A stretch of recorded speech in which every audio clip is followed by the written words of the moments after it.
economic values, and another one is aggregating uh, farm accounts. Aggregating farm accounts. So these two topics will be dealt today: aggregating project accounts, and first one is determination of economic values. There are definitely certain issues while doing uh, project analysis. We have to consider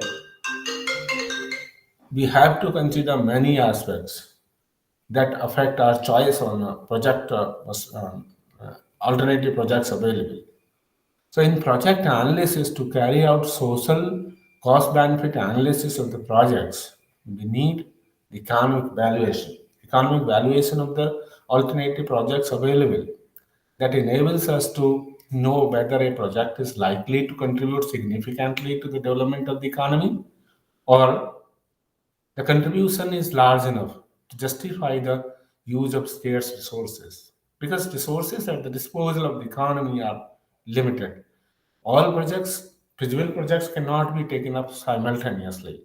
Therefore, we have to consider more than twice which project we should go for. So, it is important to know the economic value, how much a project is going to contribute to the national exchequer or the different sections of the society. Economic valuation also helps to make a choice of project consistent with the objectives of national planning.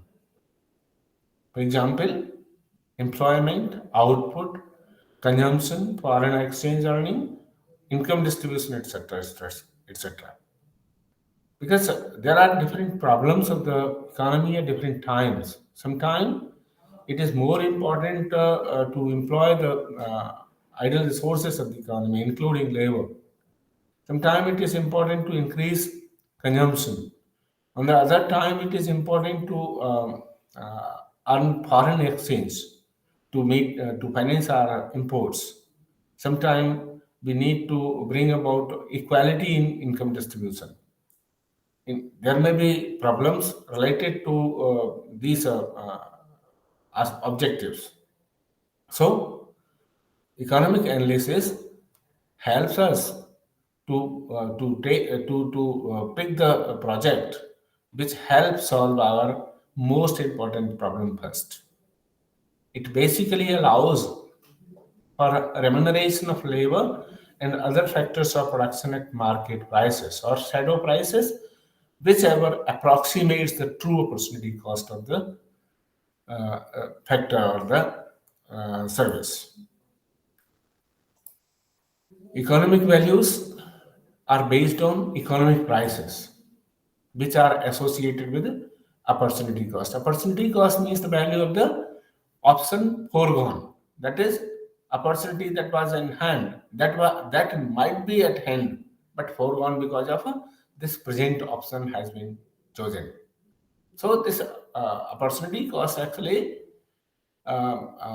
is the real value, the real economic price actually for that resource or factor. So it is required for allocation of resources to maximize their productivity. There are no doubt certain concepts based on this economic values are considered. Economic prices are important for evaluating the contribution made by the goods and services created through projects. So, concept of economic values we must know. The theory of valuation is a major branch of economic theory, and it makes a distinction between value and price. Value of a commodity is based on the theory of utility actually, and its demand is based on its utility value. Utility may be knowing it's a power of it's a capacity to satisfy one's need or want. Power of satisfaction actually is termed as utility. Based on this utility, goods are demanded actually. Price, price on the other hand, for a commodity emerges from interaction of demand for and supply of factor services. And the interaction of demand for and supply of can happen only in the marketplace and only in the market. If market exists for this factor services or goods, it reflects it reflects a balance between what a consumer is willing to pay and what a producer is willing to accept.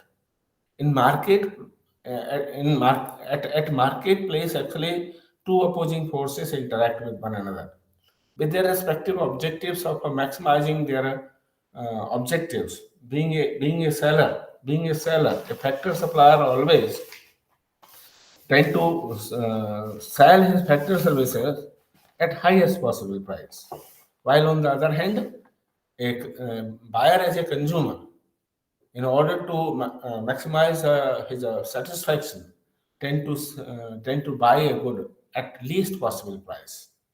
So this conflicting objectives of producers and sellers will interact and make a balance between these two conflicting objectives. So this marketplace reconciles two things: willingness to pay and willingness to accept.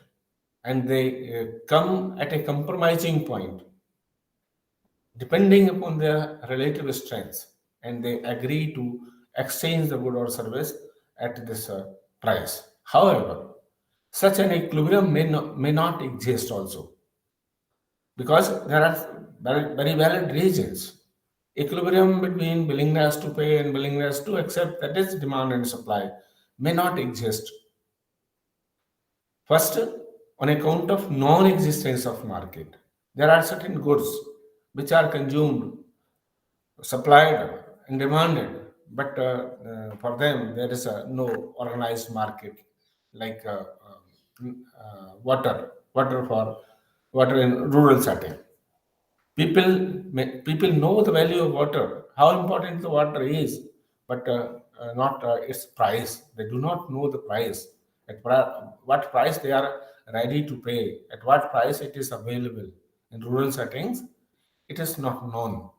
So price may not exist for such a important good without which survival is not possible. But uh, definitely it has value. Secondly, even if a market exists, the community may have been under administered price system. Certain interventions, certain interferences are done by local authorities or central authorities by manipulating demand and or supply, or sometimes the price only. So then its price may not reflect the true value actually.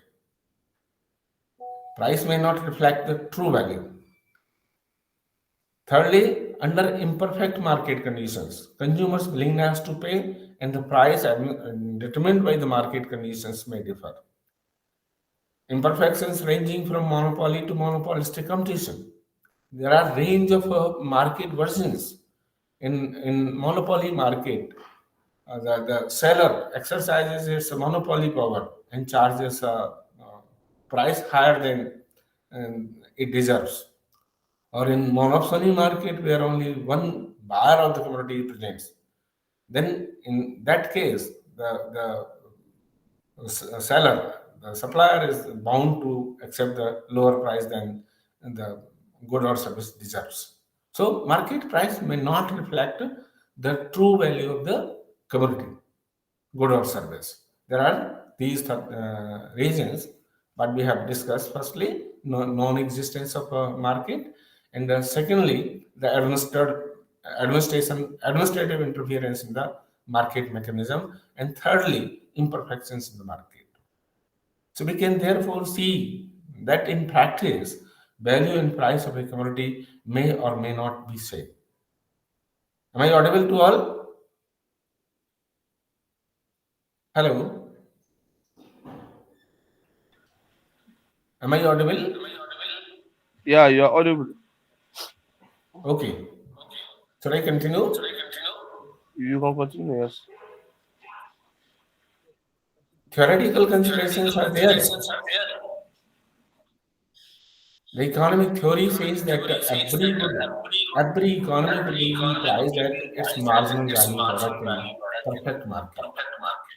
Once which is one which is highly competitive and have many buyers and sellers.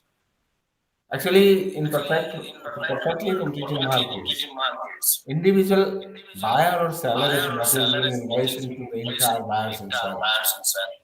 So, economic theory says that economic every economic good will be priced at its marginal value product in a perfect market. That is, the price of every good and service will just exactly reflect the value the last unit utilized of it contributes to the production. Whenever a unit of good can produce more in some other activity, its price will rise and it will be attracted there. When the economy is in equilibrium, the opportunity cost and the price will be equal.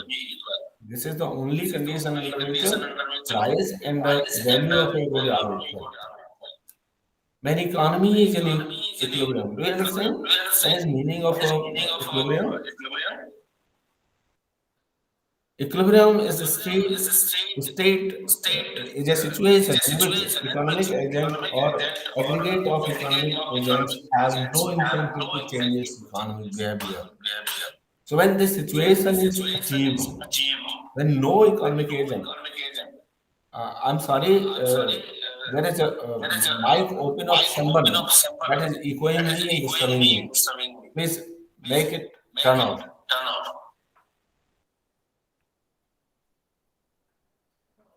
Are you getting this thing? My voice Yes. is echoing back to me. So please turn off your mic. Whosoever is there whose mic is open, please help me. Okay, it's okay now. When economy is in equilibrium, the opportunity cost and the price will all be equal. It is only situation in which price may reflect the value of a good. Otherwise, there is no condition. And the conditions, what I have narrated earlier also, these are the situations in which a price may not reflect the value of good. Resources will then have been allocated through price mechanism. It is the price which guide the allocation of resources from one industry to another industry, from one sector to another sector. So when economy is not in equilibrium actually, when such type of movements are possible, when economy once reached in a situation where no economic agent or aggregate of economic agents have tendency to move, incentive to change its economic behavior, then this reallocation of resources is not possible. So prices help guide the resources to be engaged for economic activities actually.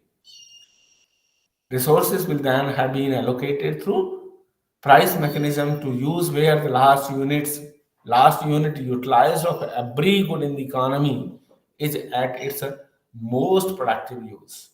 No transfer of resources could result in a greater output. Allocation, allocation of reallocation of resources is done only to achieve greater production out of the same amount of resources. When it is not possible, then resources cannot be reallocated. However, such ideal conditions do not exist and the market prices do not always reflect values. As market prices necessarily do not reflect the economic or social values of goods and services. Market prices Market prices reflect only the value when the economy is in equilibrium. In this case, it is not possible when market is imperfect. It is not possible the price may reflect the true value of the good or service. There are certain valid reasons actually. First, how much money a consumer is ready to offer depends on his income level. For example, a rich person may offer more money for a minute thing, while a very poor person may find it difficult to spend even very small amount of money on essentials. Maybe knowing those people who are having more money are ready to offer any amount for a small as good, but a poor person who barely meets his need is find it difficult to spend this money, even the good is more essential, much essential for him or her. The willingness to pay in the market is thus not a good guide to social welfare.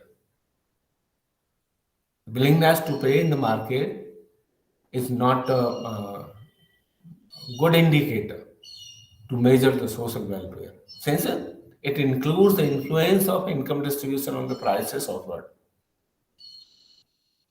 We have therefore quite a genuine reason to consider distributional questions in economic valuation.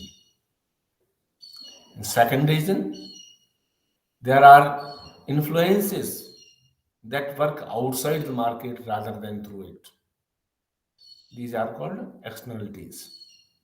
Externalities are relevant for economic valuation exercises. These are very much important for valuation of economic valuation of projects. Externalities are often quite pervasive and are uh, arise in the process of production, in the process of consumption, and in the process of sales and distribution as well. You may see in these externalities may arise in the process of production as a production process undertaken by the project may result in air and water pollution or noise pollution or any other sort of pollution. Similarly, in the process of consumption, externalities may result in additional private vehicles crowding the road constructed for this project purpose. Or in distribution, bright shops display affecting the harmony of the community may attract the consumers to buy the goods. So these externalities arise outside the market actually, and because of these externalities, market price may not reflect a true value.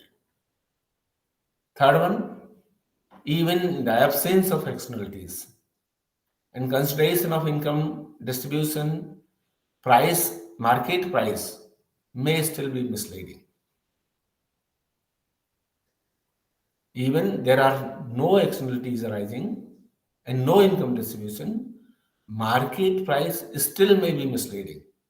If we look at market value of a good, we get a measure of a floor to expected satisfaction. But in fact, consumers may expect more and get more. We'll have to examine the excess of what consumers are willing to pay for a particular good and what they actually pay. The difference in willingness to pay and what actually they pay is called consumer surplus, sometimes called consumer surplus. In alongside figure, you can see the line AB represents the maximum amount a consumer is ready to pay for each unit of a good if market price is BC. He'll buy only a OC unit of that particular good. So actually, how much amount one is willing to pay and how much amount he will buy if a particular price prevails. The total expenditure he makes on the purchase of this good will be equal to OB, ODBC, which will represent the earning of the producer from this purchase. But the value of the satisfaction that he anticipates is more than the amount which he pays, namely OABC. Is it agreeable to you? Is it agreeable to you? Whether this pointer of my mouse is visible to you on your screen? Hello? Yeah, Is it visible to you? it is visible. Okay. Please turn off your mic. Okay. So see, this much is the amount which he is ready to pay. This is a ODBC. But the satisfaction which he derives is below this curve actually. So this is OC OCAB. So this area is larger than the area which is covered by price. So this there is presence of consumer surplus actually. So the area under ADB represents the surplus that he enjoys. It is clearly a relevant consideration for economic valuation in project analysis. Consideration of income distribution, consideration of externality, and consumer surplus are among the factors that distort market prices. That is how market prices do not reflect economic value of the good. So, as the economic value for any good reflects its opportunity cost. Opportunity cost we use shadow price for estimation in comparison to market prices, which can which are used in financial analysis. Actually, for economic analysis, we need the exact valuation, economic valuation of the resources, while for financial analysis, we need the market prices. So, market prices are used for financial analysis and this economic prices, economic value, shadow prices or the opportunity cost are used for social benefit cost analysis or economic valuation. Shadow price. What is concept of shadow price? Shadow price. Shadow prices can be defined as those prices which will prevail in the economy if it were in perfect equilibrium under conditions of perfect competition.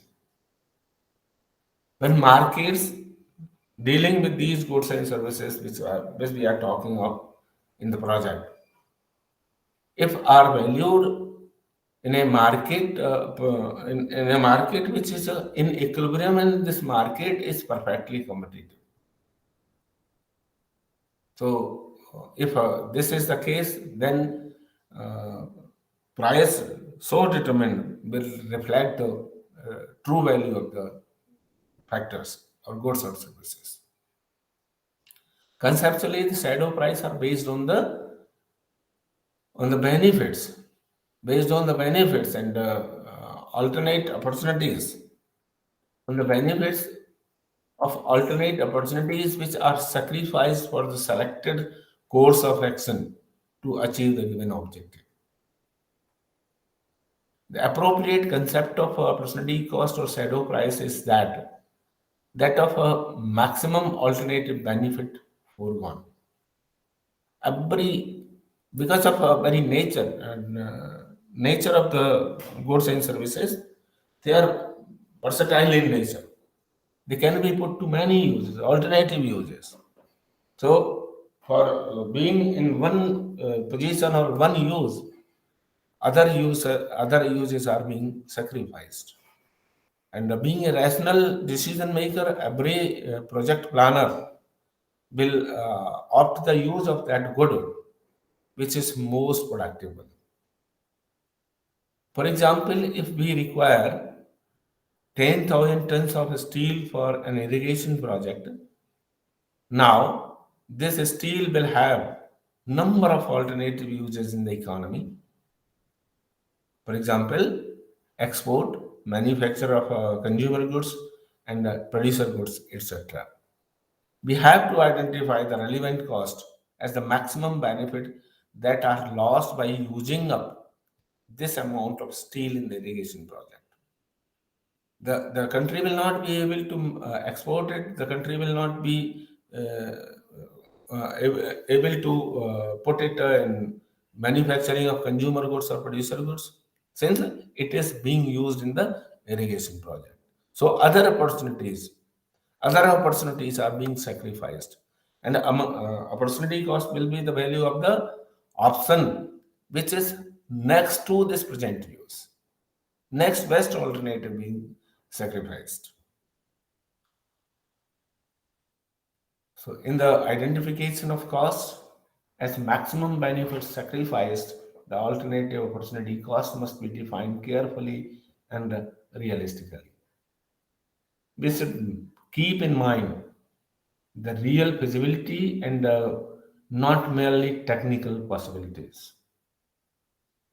While finding out opportunity costs of any resource or any good or service, we must keep in mind the real feasibilities rather than technical feasibilities, technical possibilities.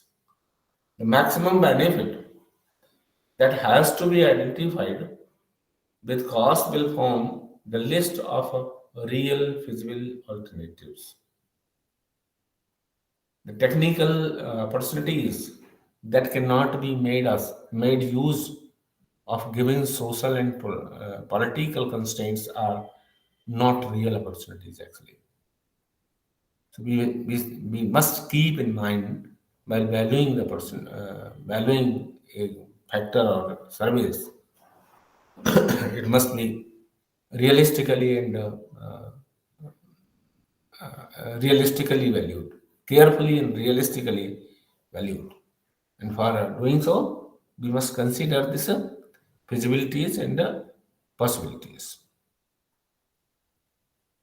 To identify feasible opportunities requires a considerable depth of understanding of political and social structure, which is beyond pure economics. These political and social constraints cannot be uh, explained with the economic theories actually. So these are outside the purview of the economic considerations. But these must be kept in mind while planning a project actually. Identify physical opportunities. To identify feasible opportunities requires a considerable depth of understanding. Without having understanding of social, cultural values and political setup of the country, one cannot propose a plan to undertake this or that activity and use of this or that factor service. So, as opposed to technical feasibility, just find these feasibilities which are important. In particular, the shadow prices depend on the extent to which the government exercises its policy instruments. Policy instruments in the form of taxes, tariffs, public investment, regulatory mechanism, etc. Actually, government intervenes in the market in a number of ways. Sometimes it imposes tax on the producer goods, other time it imposes tax on the consumer goods. Sometimes it gives a subsidy to the producers. Sometimes it gives subsidies to the consumers. Sometimes it undertakes investment, huge investment for the creation of common goods for to be used by the people of the country. So that is how Administration of prices is done. Prices are regulated. Many regulatory mechanisms are exercised by government.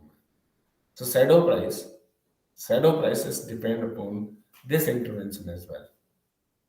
But the extent to which these instruments are and can be controlled is constrained by a variety of social and political considerations. Therefore, considerable judgment is required to estimate the economic values. This judgment depends on a clear identification of political and social constraints that limit economic opportunities. Now, estimating economic values, how factors or goods or services can be valued economically. So, estimation of economic values of goods and services is done. We have certain steps to be followed, and we'll discuss all these in following slides. We know the price reflect value or can be adjusted to do so. Price reflect values or can be used adjusted to do so. Although the markets are imperfect, but first approximation of a true value of a good is its a market price. Market price is the first approximation of any value of any good or service.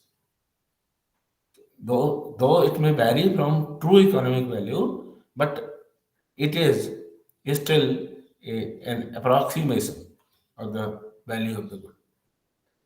We can put, in other words, if we can find a market price for a good, that is normally the best price to use in economic valuation.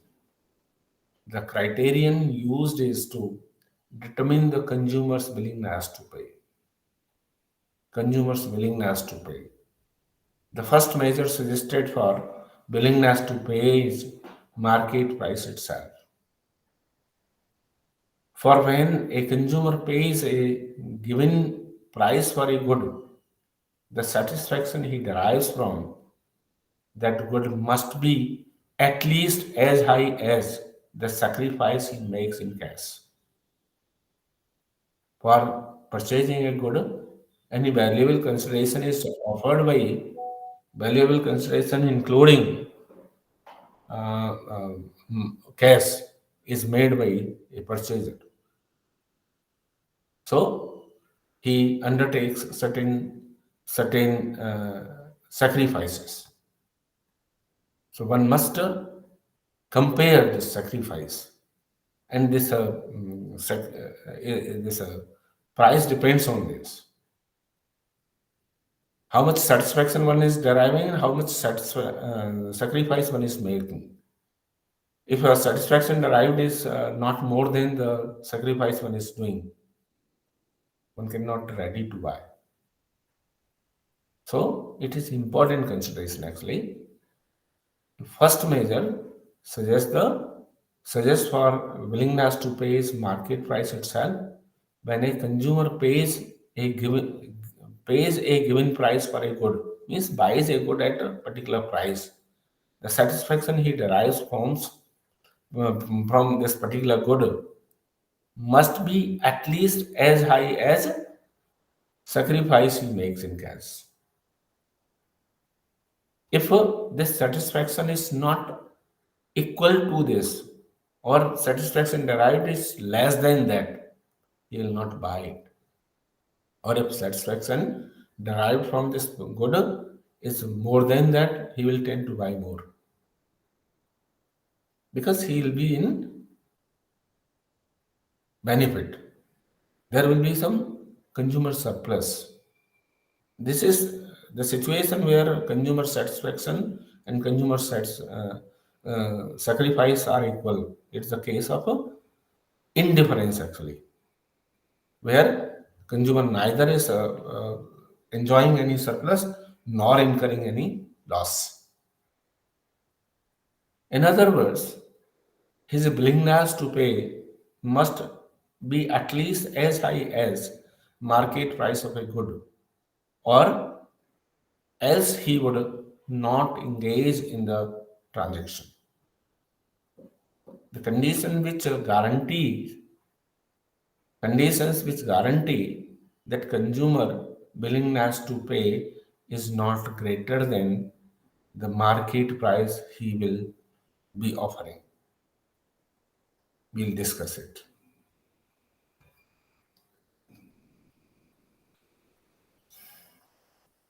What is the conditions which guarantee that consumer willingness to pay is not greater than the market price? First, we do adjusting financial prices to economic values. As we have discussed that this market prices do not reflect economic values. For valuing them economically means valuing up to their opportunity cost or set at shadow prices, they need to be adjusted. There are numerous prices actually. The prices of whom are determined in different markets. Therefore, they have to be adjusted for their opportunity cost or for the shadow prices. The conditions which guarantee that consumers' willingness to pay for a good and service does not exceed the market prices threefold.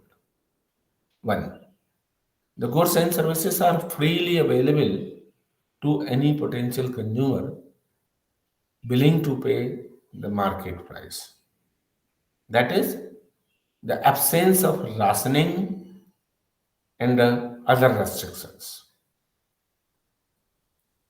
Consumer is not restricted, not restrained from consuming that good. This good is freely available to the extent possible or to the resources.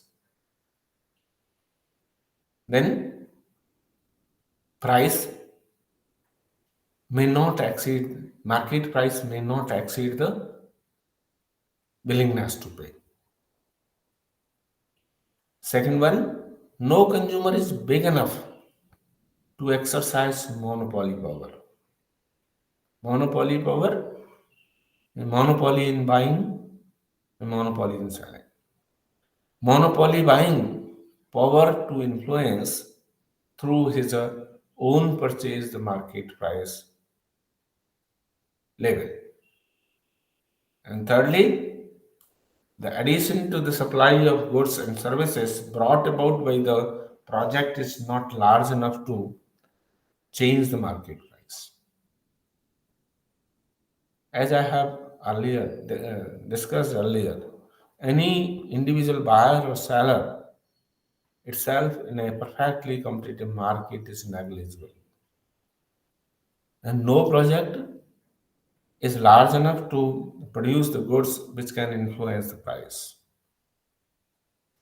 And or the no buyer or no consumer of the project goods is large enough to exercise monopoly power, influence prices, control prices through his own purchase or through his or own purchases in the market price level. Conditions first and second are the conditions of competitive buying actually. Wherever buying is competitive, we should expect that the price paid by each consumer for his last unit of good reflects precisely his expectations of satisfaction from that unit, and therefore also his willingness to pay for it. For if his willingness to pay exceeded the market price, he would buy more goods at that price. That he is free to do so. That is, he is free to buy to the extent possible of its resources, and that is own purchases would not push price to any level up. This argument holds good irrespective of whether the seller are in the position to influence the market price through their own action, thereby exercising monopoly power. All that is required is that the conditions of purchase be competitive. Conditions of a purchase be competitive. Condition 3 is also required to ensure that the anticipated market price of the goods manufactured by project reflects the willingness to pay for all additional units of goods supplied by the project. If the willingness to pay for an extra unit is same both before and after the project takes effect, we can be sure that no consumer of additional output was willing to pay any more than the market price for it. No one will be ready. If one of the three conditions is not satisfied, we can no longer say that consumer willingness to pay is limited to market price. If any of the conditions stated above is violated, then we can no longer say that consumer willingness to pay is limited to market price. If the output of the project is not freely available to consumer at a given market price, or if it is large enough to result in a change in the corresponding price of the commodity, the measurement of a consumer's willingness to pay has to deviate from the value of the consumer's actual payment, which it will exceed. So, an estimation of willingness to pay will then require investigation into shape of demand curve for the product. Willingness to pay will depend. There's a demand curve. The shape of the demand curve will reflect the willingness to pay for any good. The estimation of this willingness to pay for any good will then require this investigation into the shape of the demand curve for the product concerned. There are fairly well developed techniques for this purpose. We do this frequently by locating the shape of the demand curve, whether it is linear or curvilinear or so. But it depends actually on the nature of the commodity that is being produced by the project. So we can apply those principles for adjusting the financial prices to economic values in case of consumer goods, producer goods, and that are freely traded in the market that that have a market price. However, in some cases, the output of the project is not purchased at all in the market, so that there is not even a first approximation for the in the form of market price. Those goods which are not entering the market for those goods do not exist. For example, the goods and services like educational or medical facility or welfare programs, which often do not have any meaningful market price in the absence of a market for these services or these commodities. So, no doubt there is a problem in valuing the goods or services being created by the project. Since we do not have even first approximation But we need to consider the value of these for economic valuation purpose. For economic valuation purpose, every outcome of the project need to be taken into account. Then only we can do a wise choice of wise choice in the selection of projects. In such cases, we can do economic valuation that is based on estimation of the importance of these free facilities to the community in comparison to the consumer goods that are bought. For example, how many times a medical facility valuable as a rupees worth, as a dollar worth compared to bought commodities. We can make judgment. Judgment is required for estimation of economic values in such cases. These variables, these goods and services being created by the project efforts can be judged by own judgment of the project analyst or project formulator. There are a number of goods which are required to be valued. Among them is labor. One of them is labor. The wages of labor would be equal to that amount of product which an extra labor hired would produce. That is its a marginal value product. A labor base cannot exceed a marginal value product of labor. Under conditions of perfect competition, market base rate is the approximate shadow price for labor. Just as any market price is approximate shadow price for a good or service, in a perfectly competitive market, wage, wage rate under perfect competition, wage rate determined by the market forces of demand and supply for labor in a perfectly competitive market would reflect the shadow price for labor.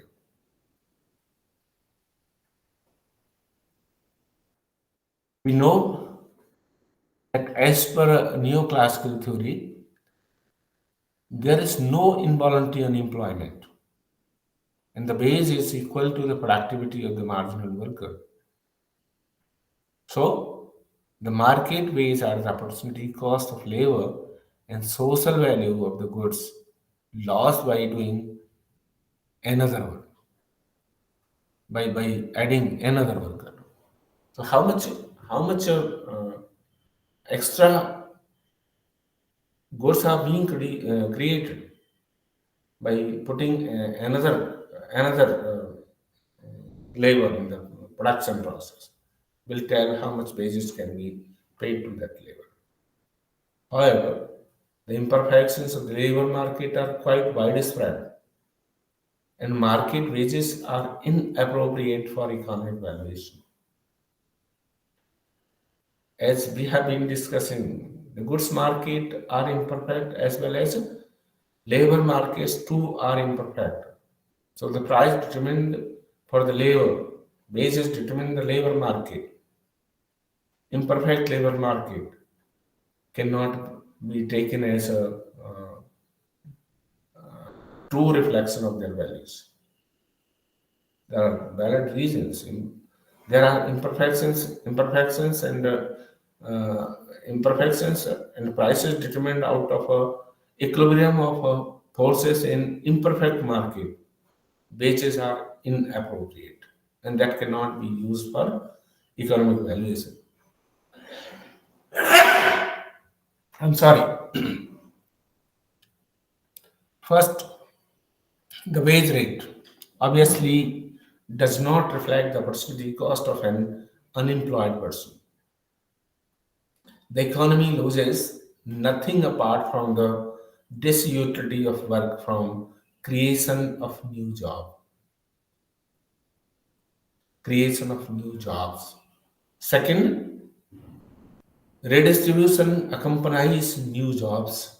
The redistribution occurs as the immediate gainers, that is, formerly unemployed person save less than the immediate loser, that is, employer or employed workers.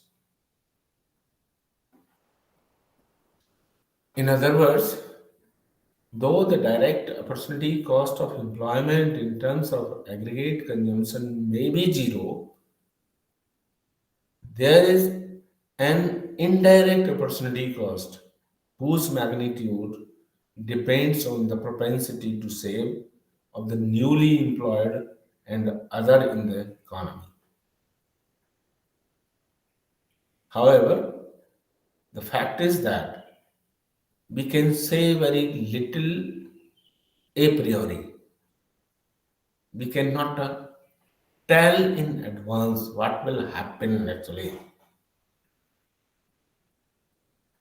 We do not have prior information on the propensity to save because of this project, how much changes will take place in the consumption and saving of those who are employed or of those newly employed and those which are actually uh, employment provider or others. Only the direct opportunity cost can generally be assumed to be smaller than the market wages. We cannot consider actually this indirect opportunity cost. We cannot tell with certainty how much it will be. So, this opportunity cost, direct opportunity cost, can be assumed to be smaller than the market price. The availability of labor in surplus labor economy varies during the year and it is employed gainfully for some days. For rest of the period, it is surplus. That is the marginal product value of these unemployed people is zero. Those who were not engaged at all, producing nothing in the economy. So the marginal value product of such people was zero. Therefore, considering its value as zero for economic valuation is one of the options. The other option is to value the price of labor as an annual basis. There are a number of options, alternative which can be used. One of them is using zero marginal, opportunity cost. But it will not be wise actually.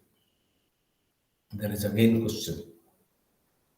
Another option is to value the price of labor on annual basis. This will be equal to the wages received for the period when they are fully employed. That is, if they were employed for 145 days in a year at the rate of rupees 600 per day, then their wages rupees 87,000. 87,000. If a person if a person is employed for 145 days at the rate of 600 rupees per day, the wages so earned by him during this period will be 87,000 rupees only. The last option is to value the labor as a base rate it commands. It commands. So it is based on the assumption that the laborer produce output worth something nearer their wages. Although labor in a project area may be unemployed or underemployed, this may not be the case after development takes place. We may use all three options to value labor if project duration is more than 10 years. or any of them if project is of period less than 10 years. Valuation of land and natural resources. The appropriate measure of value of land is the ultimate consumer willingness for aggregate consumption benefits made possible by the use of land.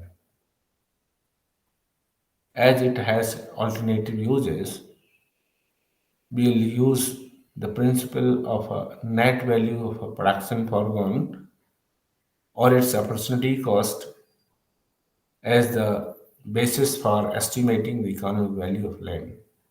There are three alternatives. There are three alternatives to value the land and natural resources. First one is the value the land at its purchase price as a one-time capital cost, as other cost items in a project which are of a fixed nature. Similarly, land can be used as a capital investment. This is the simplest approach with the inherent assumption that the price of land is a fairly good reflection of the present worth of contribution that the land would make to its future use. As we know, production is a complementary process without any of the factors of production, as we know. All factors of production as have been divided into four classes: land, labor, capital. So this value so produced by their joint efforts is shared among the factory owners. So land is one of them, and capital is a man-made means of production, and this expenditure is made on creation of capital goods. So this can be reflected. This investment expenditure made on the land can be taken as expenditure on capital assets. This is simplest approach with the inherent assumption. Underlying assumption is that the price of land is a fairly good reflection of the present worth of a contribution the land would make to its future use. It also implies that land market is relatively competitive and open. That is almost a perfect market.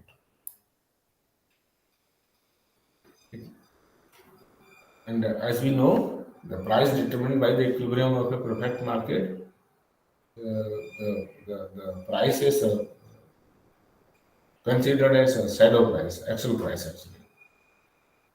So if a land market is perfect one, then the price determined in this market is a true price or economic price. This is a good alternative if land is to be carefully purchased, actually purchased instead of only land use change. So this can be used in such cases. Secondly, value the land at its rental value on an annual basis. This would be suitable alternative in a land market where sales are thought to be strongly influenced by the non-economic factors. But rental market for land is relatively competitive. This is another alternative to value the land at rental prices, rental value. Rental value then becomes a convenient and rather easily determined proxy for the net value of production foregone and can be easily used for economic valuation. And third alternative to value the land is value the land at an estimate of the net value of production foregone or opportunity cost as value of value on annual basis. This reduces the incremental benefits that is realized. And this method of using an imputed cost of land is the approximate one for various scenarios of existing land use for economic valuation purpose. Since land is used for public, this land is used for land is put for many uses. Sometime, sometimes this is the only means to provide the value of land. Out of these three possible valuation methods, land can be valued using any of the methods. We can realize that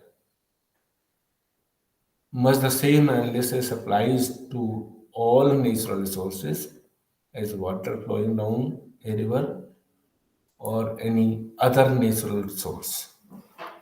On the same line, as has been discussed in case of land, other natural resources can also be valued using these principles. The building of for example, building of a dam at one place and its use in the neighboring areas may affect water supply farther down the stream. And the valuation of this impact is similar to that of land. However, while private market exists for land, they may be absent for river water. The user's willingness to pay for water may have to be guessed rather than observed in the market. There is a difference actually. This is the difference because market may not present for the river water, but land market do exist. So, in the absence of this market for river water, it is just approximation of the value of the river water based on their observation. Actually, it cannot be record. It cannot be recorded. It can be judged only. So, in this case, as in the case of land, there is no prospect of increasing the total flow of water. Hence, the relevant alternative is demand reduction for which costs need to be examined. This is an alternative actually. Land this demand reduction for which costs need to be examined. Okay.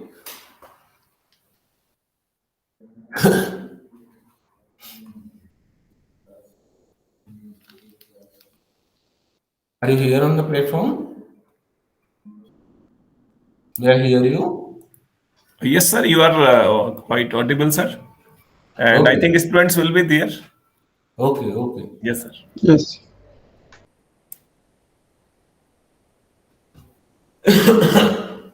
And the building of a dam. Yeah. Sorry. In this case, as in the case of land, there is no prospect of increasing the total flow of river. Hence, the relevant alternative is demand reduction for which cost need to be examined. Demand can be reduced for which the cost being examined is an alternative actually. Another resource which need to be appropriated actually, the price of the good or service need to be adjusted as foreign exchange. Foreign exchange means the foreign currency which is needed or generated by project activities. Premium on foreign exchange. The principle used to estimate the value of foreign currency is to determine the willingness to pay in terms of rupees for an extra unit of foreign currency made available. As a first approximation, we may again consider the market price as a measure of willingness to pay for foreign currency. The market price of any foreign currency is nothing but the official rate of exchange of that currency between this currency and the foreign currency. If the foreign currency market is perfectly competitive, the domestic willingness to pay is presumably accurately reflected by the domestic currency equivalent at official rate. Since this rate is determined on the basis of equilibrium between demand and supply in a perfectly competitive market. Therefore, this willingness to pay will reflect this official rate of exchange. However, these markets are regulated by the government, and the official market rates understate the domestic willingness to pay for foreign currencies. It becomes necessary to estimate by other means the true economic value expressed in rupee terms of a unit of foreign currency. It is also important for social benefit cost analysis. How this shadow prices of foreign currencies are calculated. I have certain exercise or certain example actually. Let us suppose that foreign exchange is used to import various commodities at their CIF, cost insurance and freight price per unit as it becomes available at the margin. Let F is the fraction of foreign exchange that is allocated to the ith of the n commodities at the margin. Since numerous commodities are imported using this foreign exchange, so this fraction of foreign currency is being used on the commodity bought for this project purpose. Let PIB, the domestic market clearing price, that is the price reflecting the marginal willingness to pay for the ith import of the good. And finally, let CI represents the CIF price in rupees calculated at the official exchange rate. Then FICI represents the quantity of ith import that will be purchased if an extra rupee of foreign currency, foreign exchange becomes available. Now, the quantities of a good 1 up to n are C1 F1 upon C1 Fi upon Ci2 Fn by Cn, and have the respective unit values actually prices, respective prices P1, I1, Pi, Pn in terms of aggregate consumption that takes place in the economy as well. The total aggregate consumption value of the imported good is therefore P1 Fi upon Ci plus Pi Fi by Ci plus so on so forth with F1 plus Fi plus Fn equals to 1. This expression defines actually the shadow price of the foreign exchange that can be denoted as SP equals to summation Fi Ci upon Pi. This is to say that shadow price of the foreign exchange is a weighted average of the ratios of a market clearing of official CIF prices, the weights reflecting the content of the marginal import bill. Although above expression is straightforward, but some important assumptions underlying them are this expression is based on certain assumptions, and these assumptions are: one, this formula for shadow price of foreign exchange is based on the actual and projected trade policies, not on optimum policies. Trade policies of a country are devised and revised from time to time, and that may not be optimum at some time, at the time of evaluation, actually. So, this this formula is based on the actual and projected trade policies.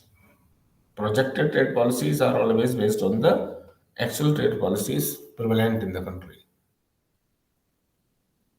This assumption is on the basis that the allocation of foreign exchange at margin among various demands is a given parameter of project decisions rather than a choice variable. The trade policies are the outcome of a bargaining process among various interest groups between foreign and domestic and inside, outside, and the government. Inside the government and outside the government. Because this trade policy has to reconcile many interest groups, various interest groups. So this is a compromising type of arrangement actually that may not be optimal. So this assumption will reflect what is likely to happen and not that ought to happen. Secondly, another assumption implicit in the formula is that the increment to supply is measured by the ratios F1 upon P1, F2 upon P2, Fn upon Pn are not additive. This means that no reverse import substitution takes place. In other words, the marginal import in general represents net additions to the supplies of the commodity in question. However, capital goods are the exceptions and they are excluded from the calculation of marginal import bill in our formula. The allocation vector is limited to consumer goods and intermediates used for the production of consumer goods.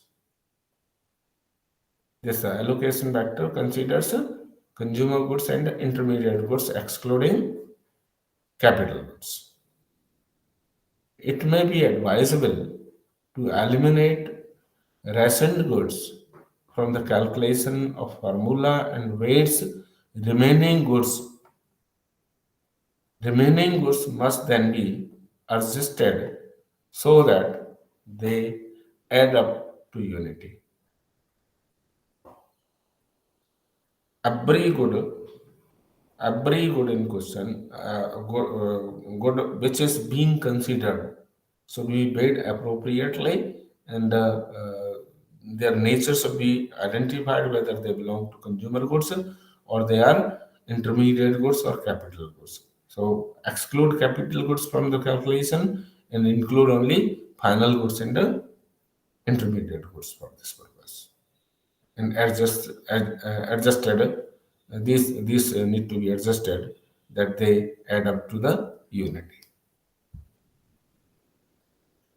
Trade policy impact. Trade policy has impact on foreign exchange actually, foreign exchange rates. and foreign exchange rates need to be adjusted for economic valuation of the project. So, what effect a trade policy to have on foreign exchange rates we must consider. It was mentioned earlier that the calculation of the shadow price of the foreign exchange is based on the assumptions regarding trade policies. It is based on actual and projected policies rather than optimal policies. The weights, the weights in shadow price calculations depend on trade policies as has been already discussed, but we are not expected to make judgment on national trade policy during project analysis as it is a matter of government decision. We cannot do this. We cannot expect any change taking place during this period. Or this project activity cannot affect this trade policy actually. Hence the weights in the calculation of shadow price of foreign exchange rate are provided by the government. This indicates that the trade policy has a direct bearing on project analysis. Trade policy has direct effect on uh, this project analysis. Why this is direct? Because the foreign exchange being used, foreign exchange rate being used is influenced by the trade policy. That is deviating from its shadow price or true economic value actually. That is how. That is why it has a direct. This trade policy has direct impact on project analysis. Then valuation of intangible cost and benefits. The indirect project result in number of goods and number of benefits rather, and number of and required to incur number of costs, and those costs which can be measured, which are phased, which can be valued, are actually direct and intentional actually. Those benefits which are created by the project activity, which are intendedly produced, are direct benefits, and those benefits which are produced accidentally, incidentally, not produced intentionally, unintentional production, are the are the benefits coming. And most of the indirect benefits which are faced by the people in society may be intangible or maybe tangible. It depends upon the nature of projects. Indirect benefits are those that are reflected by immediate willingness to pay. The projects often yield a net gain to society that is not fully captured by those that acquire the project output. As I have told you, projects are undertaken by many individuals or organizations or many entrepreneurs for their own benefit, for a benefit of with the expectation of some benefits. So those who are undertaking these projects capture most of the benefits of that project, but benefits do extend beyond this. They are not fully captured by those that acquire the project output. In such case, the additional benefits ought to be ideally added to the overall contribution of the project. Additional benefits extending beyond those who acquire the project. Any member in the society, if uses other than those who acquire the project output, are additional benefits actually. Such a situation is typically occurs when an ancillary good or service produced in connection with the project contributes to the satisfaction of consumers other than those who receive the project output. For example, the road constructed for a project work may also provide benefit to the uh, nearby people, communication in the entire area. This represents externalities. This represents externalities that result in lower production cost for other producers owing to their ability to use a project byproduct free of charge. Sometimes similar indirect benefits are provided by a project that involves the training of its labor force. The new skills acquired by the workers contribute to the output of the project. But if the workers eventually move to other jobs, they bring with them opportunities for greater production than they could have without their acquired skills. These skills then result in a contribution to aggregate consumption made possible by the project, but not accounted for. In long run, it is addition to the output of the country because of this acquiring new skills. But these are not accounted for the project. However, the question is whether such evaluations are always worth doing. The probability of error in such estimates is very high. So, due to various difficulties in their estimation and high chance of errors in the estimates, such benefits are called intangible. Intangible. In any case, their amount is likely to be very low compared to direct benefits, which are estimated quite precisely. Therefore, these intangible benefits are not included in most of the project analysis, especially related to agriculture sector. There are no doubt benefits, and these intangible benefits are not included in the project analysis. Similarly, there are consideration of indirect costs. The basic principles in evaluating costs with respect to any objective is that costs are simply equivalent to maximum the benefit foregone. Or in other terms, you can define any activity that reduces the objective function of any member in the society is cost.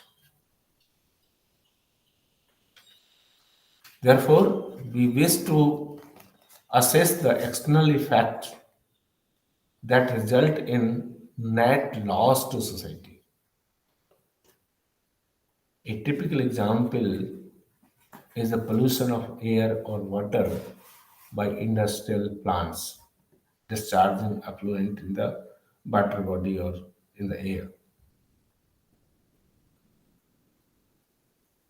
The polluting discharge is a byproduct of the industrial process, which results in net disbenefit to surrounding population. Although people affected are not generally compensated for their discomfort by those responsible for the plant. In such cases, there is a consumption cost to the society that ought to be included in the assessment of the project. At our present state of knowledge, it appears impossible to prove decisively that one project is inferior to another in terms of its contribution to indirect disbenefits. Therefore,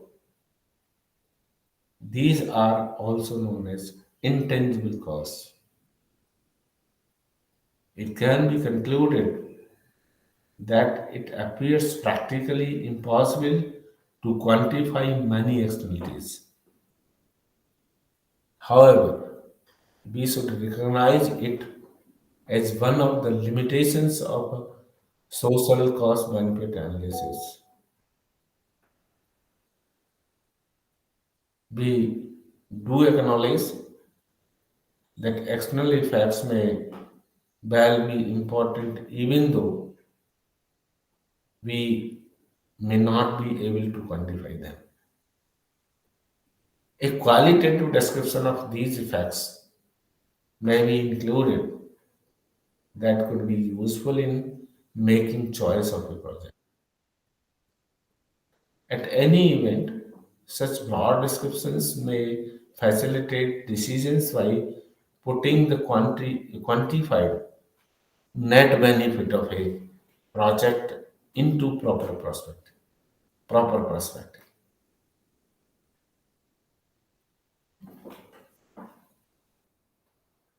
So that is how we reach on the economic value of the good just by adjusting the value of factor services, just by finding the value of intangible goods, intangible benefits, we are in the position to find the actual worth of the project. So we determine value of the project, and based on the worth of the project, we can make a choice. So economic valuation, economic analysis is a much more than the financial analysis alone. In financial analysis, just we consider the market prices of goods and services used or produced, and also take into account without any making adjustment the market price and the economic price, just by taking into consideration the direct cost and benefits, ignoring the intangible and cost and benefits. But for social benefit cost analysis point of view, these are important. Prices used for valuing the goods and services used in the project and produced by the project become important. So we have to adjust the market prices of different factor services or goods and services so produced out or likely to be produced by the project. We need to adjust to their economic values. And additionally, we have to include the values of intangible costs and intangible benefits. Even if some of the intangible benefits are not even quantifiable, but these must be taken into account while doing this economic analysis. Should I switch to next topic? Hello. Should I start another topic, sir?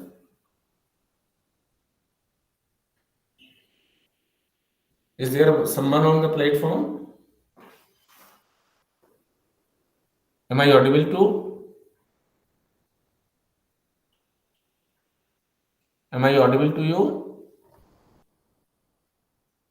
Is there anyone? Hello? No one is there. Okay. I continue. Hello, sir. Here with you, sir. Yeah. Am I audible to you people? Yes, sir. You're audible, sir. Okay. Should I start next topic, aggregating project accounts? Should I? Yes, we can go ahead, sir. Okay.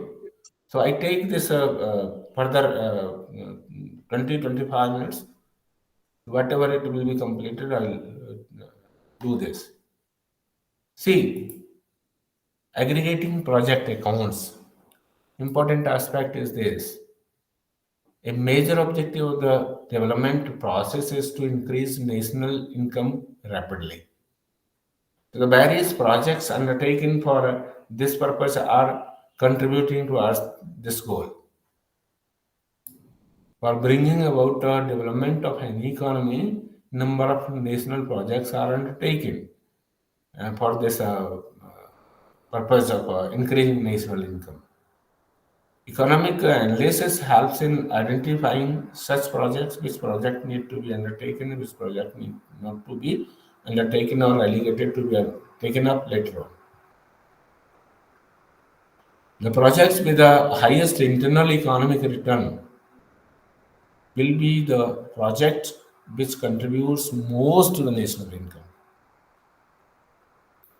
All projects with a benefit cost ratio of greater than unity or a positive net worth at the opportunity cost of capital will make the greatest contribution to the economic growth of the economy. Most common measures of national income that are used are gross domestic product or the gross national product. There are two broad measures which are frequently used to measure this. National plans define the economic objective of development in terms of growth of GDP or GNP. National plans devised by the competent bodies in the respective countries define the economic objective of development. And these are frequently expressed in terms of growth in GDP or GNP. What is GDP? GDP is defined as the value of gross output of goods and services produced in the country less the value of intermediate goods and services gone in the production of these. That is, those used in the process of producing other goods and services. GNP is the same as GDP except it includes income earned from abroad and excludes income transferred out of the country by foreigners. Means net of foreign income. Net of income earned from abroad is excluded from added or excluded depending upon the direction makes GNP. The GDP can be estimated in three ways, all of which are equivalent and give the same result.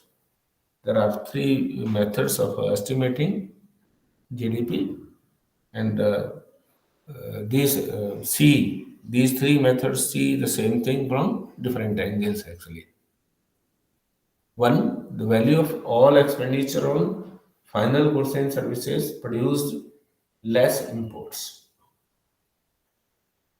The data are readily available for this and is employed quite commonly for estimating. All expenditure, actually different groups undertake expenditure on final goods and services. Different this household sector particularly the consumes goods and services which are produced domestically as well as bought from abroad. So those expenditures made by residents of the country on consumer goods and services are valued and be subtract the value of a expenditure made on imports. Secondly, the sum of all factor income payments, including capital consumption allowance, that is depreciation, capital consumption allowance, and all indirect taxes net of subsidies. Means factor income earned by all factors of production in the economy, including depreciation. And third one is the sum of the value added from every producing units, means the value in the adding up of the value added by different sectors of the economy. It is this third measure which is of most interest to us because we link the project analysis theory with national income theory through value added. We are going to discuss it in this unit. How do we measure this? Theoretical issues in aggregating project accounts. No doubt there are certain points need to be clear before doing this aggregation of accounts. Often projects are the first concrete portion of a larger, less precisely identified programs. Projects are the only a part of the broader program. A project, as we know, is an activity on which we will spend money in expectation of a return and which logically seems to lend itself to planning, financing, and implementation as a unit. Every project is undertaken with an expectation of getting benefits out of that. So for that, they undertake certain expenditure in the project. Clearly, projects which a nation chooses to implement should be of high priority in the national development program. If a projects chosen, if projects chosen is not of high priority, means national resources of the country are not being put in efficient manner. So it is must the project which a nation chooses to implement should be of a high priority in the national development program. Projects are selected only after thorough consideration of alternatives in the economy as a whole and within the agriculture sector itself. There are a number of alternatives available in the economy as well as in the individual sectors. When we talk of agriculture sector, there are numerous projects, numerous areas in which projects can be undertaken, ranging from irrigation and drainage system to dam construction, to road construction, to installation of tube well or undertaking land reclamation or many more. So these projects are undertaken should be of high priority and these should be chosen only after a thorough consideration of alternatives, which of the available options will be of more worth. A formal agricultural plan is framed on the basis of sustained and careful research and preparation. Agriculture sector studies will help assure that there is a suitable balance between alternative investments in agriculture sector and that proper attention is paid to the linkages between growth in agriculture to that in other sectors leading to the growth in GDP, growth of the economy as a whole. There are various aggregate measures. Aggregate measures are some other aggregate measures that are estimated besides GDP estimates are as aggregate consumption, aggregate saving, aggregate investment, capital formation, and many more. So we'll discuss one of them, one by one. This is the aggregate of all expenditures on consumption, on current consumption of goods and services. We usually correlate standard of living to the per capita consumption of goods and services. So, consumption of goods and services per unit time reflects the standard of living of any section of the society or the society as a whole. As we know that it is obtained by dividing the aggregate consumption by population. Consumption level is estimated by dividing total consumption expenditure on goods and services by number of populations. So per capita consumption will be an indicator how much goods and services and on an average the individual consumes in the society, and that is a reflection of the standard of living of that society. The relationship between aggregate consumption expenditure and aggregate income of household sector is the consumption function. The relationship between aggregate consumption expenditure and aggregate income of the household sector in the economy is termed as consumption function. A functional relationship is established between aggregate consumption expenditure and aggregate income of household sector. So we can correlate the consumption expenditure either with the national income or disposable income. This can be done at two levels. National income and this disposable income. Disposable income, whatever left after meeting all liabilities of the individuals. The amount available for disposing on goods and services.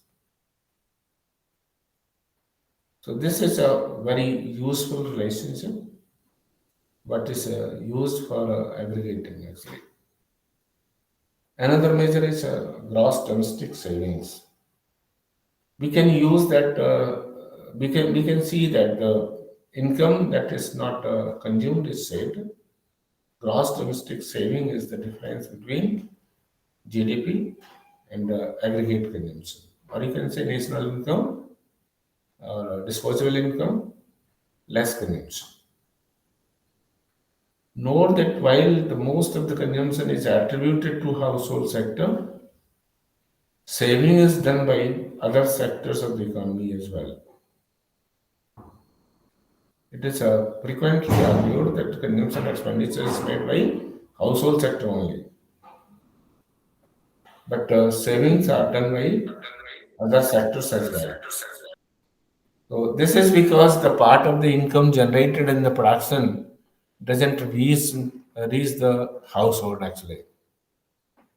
In the production process, whatever income is generated is not distributed to all those who have produced that. A part of that is retained, a retained profit with the business units where they are generated and constitute the part of business savings. The part of the income which is not distributed to those who have produced it and is retained by the business firms, either retained earning or the depreciation that is a saving. Governments take away some income in the form of taxes, which is the part of the government revenue. But if a government can also generate saving, if they do not spend all the revenue so received on current consumption, current goods and services. Actually, out of the revenue generated by the government raised from the public in the form of taxes, has to be used by the government for creating common goods for the people in the society. Common goods, particularly for those who cannot afford to uh, buy these goods and services.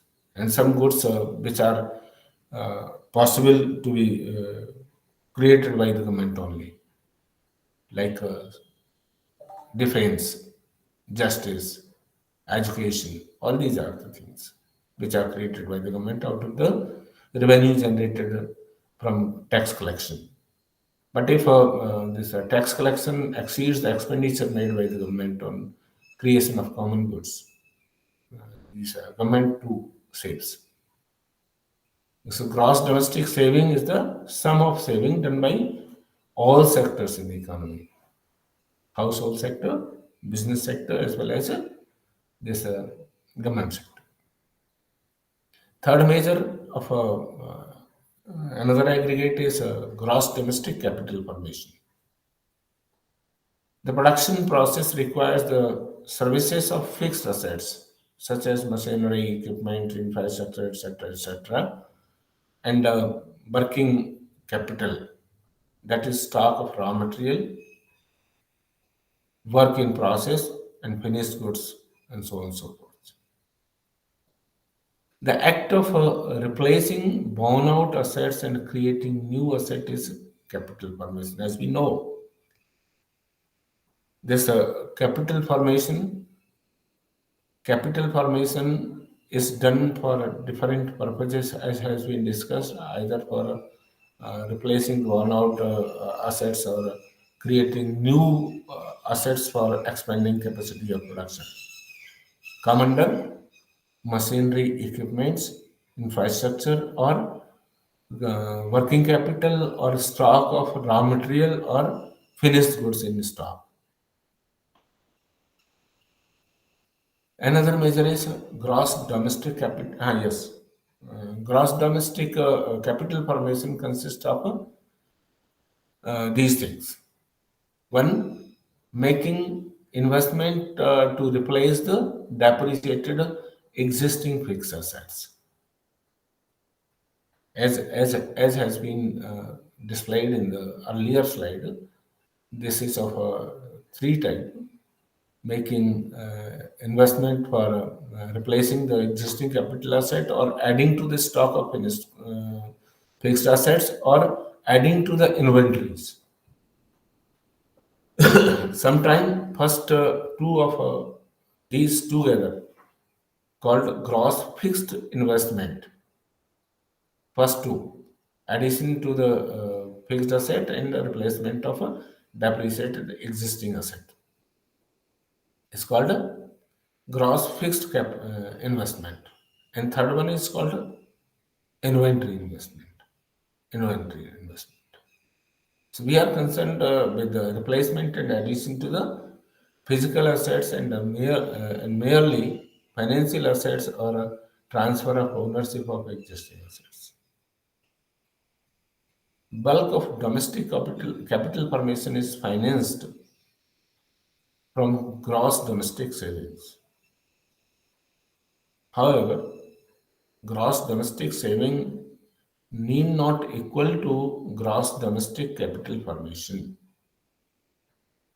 Domestic saving may be loaned to foreigners and contribute to capital formation in abroad.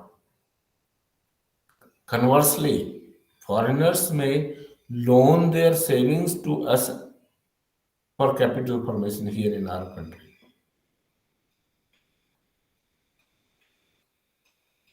We can see that gross domestic saving is in former case will exceed the gross domestic capital formation, and in the later case, gross domestic capital formation will exceed gross domestic saving. If depreciation is subtracted from gross domestic capital formation, we get net capital formation. If we take into account The depreciation taking place in a year while estimating gross domestic capital formation, we will get net capital formation in the country. So it is just indicated that net addition to the stock of fixed assets in the country. The treatment of consumer durables is somewhat problematic actually. When a refrigerator is bought, are we spending on current consumption or investing in a physical asset? Is a question. Strictly speaking, it is it is the latter. Investing in physical asset because we consume refrigeration services yielded by the refrigerator, not the refrigerator itself. That will continue to yield such services over number of years, just as a machine tool yields services over a number of years. So that is how it is a expansion in the physical assets capacity. Same refrigerator, if it was bought by a research laboratory for the pharmaceutical company, would become capital formation. Capital formation. Another issue, the industrial production and agricultural production. Aggregation of industrial production and agricultural production. These are the aggregates of sector outputs, that is activities classified under industry and agriculture respectively. Changes in the industrial production are reported in the form of changes in the index numbers called index of industrial production. Essentially, changes in the value of output of different industries are weighed according to specified weighing scheme to arrive at the value of the index numbers with reference to this year. This index numbers of production indicates this much is the change in the level of production of the selected group of commodities in relation to that happened in some selected ways here. Index of agricultural production is based on the value of output of various crops. Every crop has a weight as a specified weighing scheme, and the value of index is calculated with reference to a base year using an appropriate formula. These indices are constructed by incorporating crops, specified crops with appropriate weights depending upon their importance in the agricultural production. The methodology is finalized by the Directorate of Economics and Statistics, Ministry of Agriculture, Government of India. Besides the index, besides the index of total agricultural production, index of production for group of crops like production of cereals, production of pulses, production of food grains, oil seeds, fruits, vegetables, condiments, and so on and so forth can be calculated. However, production of food grains, oil seeds, sugarcane, jute, cotton are of critical importance in the country because these make a major part of staple goods in our country.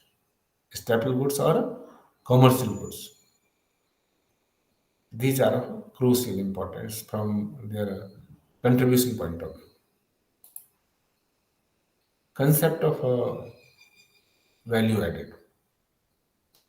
We have studied earlier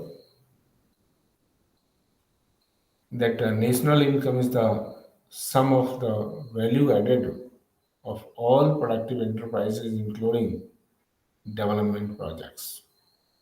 The value added of any project is the market price of the goods and services completed less the cost of material and services purchased from others. That is the difference between the gross output and the value of intermediate goods consumed. Value added may be gross or net. This value can be measured at two levels, either at gross level or net level. Gross value added includes payments for taxes, interest, rent, profit, reserves for depreciation and compensation to management and other employees, including social security contributions. And net value added excludes depreciation. Difference between the net and the gross is only of depreciation allowances. If we include in this value added the depreciation amount, we get gross value added. Or if we subtract this amount of depreciation, that is capital consumption allowance, from the gross value, we receive net value added by the system or the sector or by the project. So at present, we are interested in gross value added because it is the gross value added by all the productive enterprise in the economy, which adds up to gross domestic product.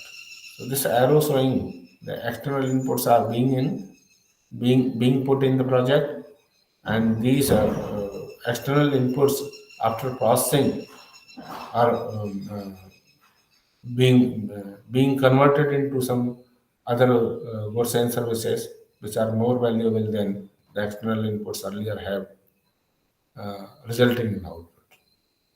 So we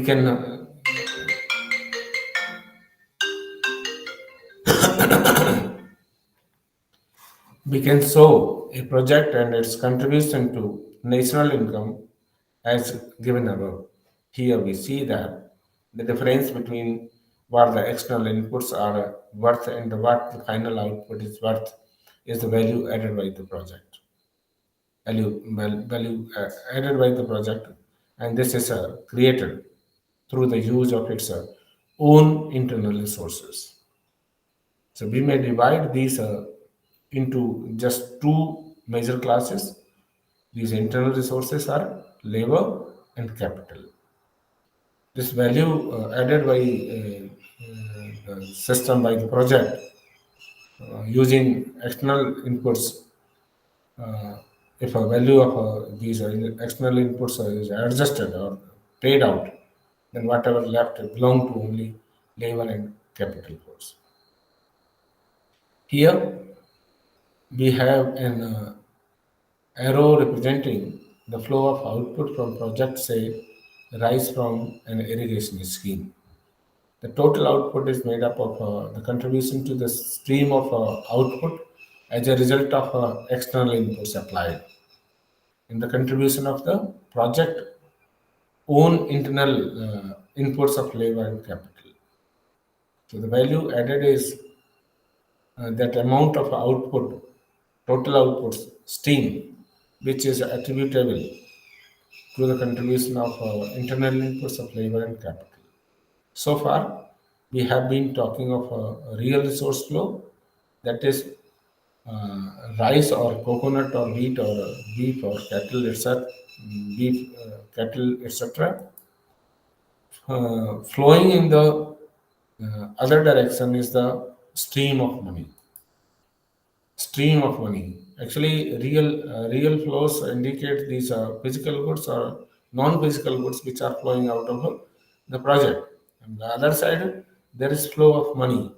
The money paid for each of the real good or service or their value stated as at shadow prices. The project receives from customers and in turn pays its suppliers for external inputs it uses. What is left over is available for remunerating internal factors of production like labor and capital. So this is divided between remuneration of labor in project and to the capital in the project. This shows that the value added is identical to the total of remuneration to the internal factors of production. Value added amounts to the difference between the value of goods and services provided by the outside suppliers and value of what is supplied by the project to customers plus the value of unsold output including home consumer production. So that is how we reach on the total benefits. Labor payments include all kinds of remunerations for all kinds of labor. Labor payments includes all kinds of remuneration for all kinds of labor, like wages, salaries, bonus, in-kind payment, subsistence production up to the shadow price of labor, manager's salary, consultants' fees, and social security contribution. All these are the payments made for the physical or mental labor exercise involved in the project. In-kind payment and subsistence production greater than the shadow price of labor are properly attributable to capital remuneration, not to the base component. In case of farmers who own farms and supply most of both labor and management skills, we are likely to attribute to the farmer only the equivalent of his wages as a laborer and nothing at all for his managerial skills, management skills. Anything over wage is considered return to capital actually. Since Sir, it is already 5 o'clock. okay, sir. So you may bind up as per your There content. are few issues which can be dealt at later stage, and just aggregation what I have covered is I think over. Certain concepts are there, certain limitations are there, certain uses are there that they can be dealt in by the candidates at their own. Should I stop now? Okay, sir. Thank you very much. Should I bind, sir? Yes, sir. Yes, sir. You may bind up for today, sir. Okay, thank you. Okay, bye. Okay, sir. So I'm just closing the recording now. Okay.